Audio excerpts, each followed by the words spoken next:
Hello Fifth Gear Web TV viewers, apologies for the poor image quality. We are filming on an iPhone. We're in Germany to review the new BMW 1 Series. It is raining a lot and our main camera is broken. However, the iPhone thing is quite apt because this car, using an iPhone, can go on Twitter, on Facebook, Google, can read the news, it can tell you the weather.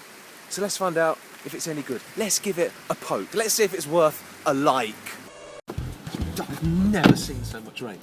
This is how it works. You need to download the BMW ConnectedDrive app from the App Store.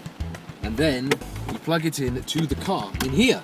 And then you're given a whole wealth of options such as the internet, Facebook and Twitter. And look at that, as bright as day, here are a load of tweets on the car's screen. It looks a lot like normal Twitter, but there are some limitations, mainly for safety reasons. You can't write your own tweets using the iDrive in the car. That would be too distracting. So what BMW have done, have loaded on pre-written tweets that you can select, and they are things like, I'm in my BMW in Berlin, it's 13 degrees Celsius, I'm having an ace time. You can also write your own pre-written tweets and then select those on the go. So it is the ultimate tweeting machine, but how does it drive? If I'm honest, it doesn't drive massively different from the old car, and that's kind of a good thing and a bad thing. It's good because it does feel genuinely sporty. You sit quite low down, the steering's direct, it's got loads of grip, and because it's rear wheel drive, you always get the impression you can play with it a little bit more. I mean, this isn't a hot hatch, but I do honestly think it's more fun around slightly twisty roads than a Golf GTI. The downside to being quite a lot like the old car is that it's still got quite a jittery, bumpy ride. It never seems to just settle down and be comfortable.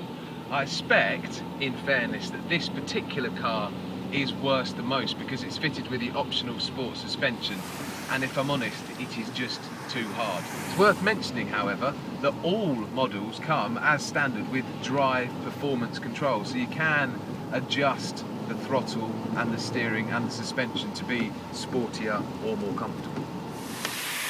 So it's okay so far, but the two main problems with the old car were that it was slightly expensive and a little bit cramped. This one now costs from just below £20,000, about £2 more than the equivalent Golf, so it still is a little bit expensive. However, it is also now 83mm longer. That means that it's got a 360 litre boot, which is 10 litres bigger than a Golf's.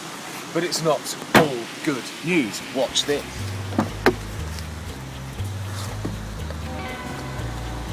It is still cramped.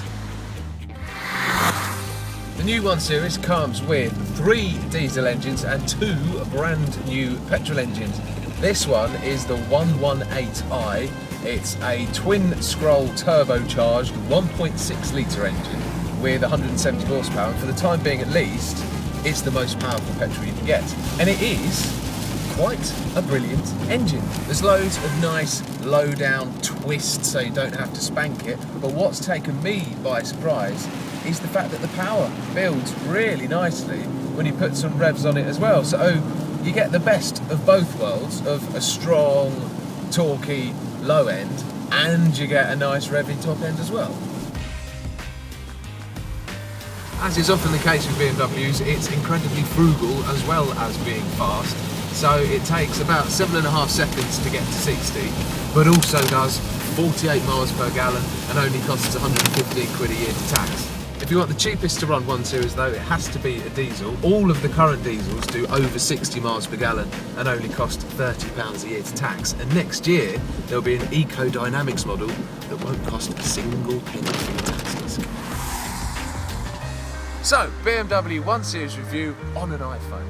In a nutshell, a great engine, fun to drive, but despite all the snazzy Twitter connectivity, it doesn't actually feel that much better than the old one. Now we need to go to the camera shop.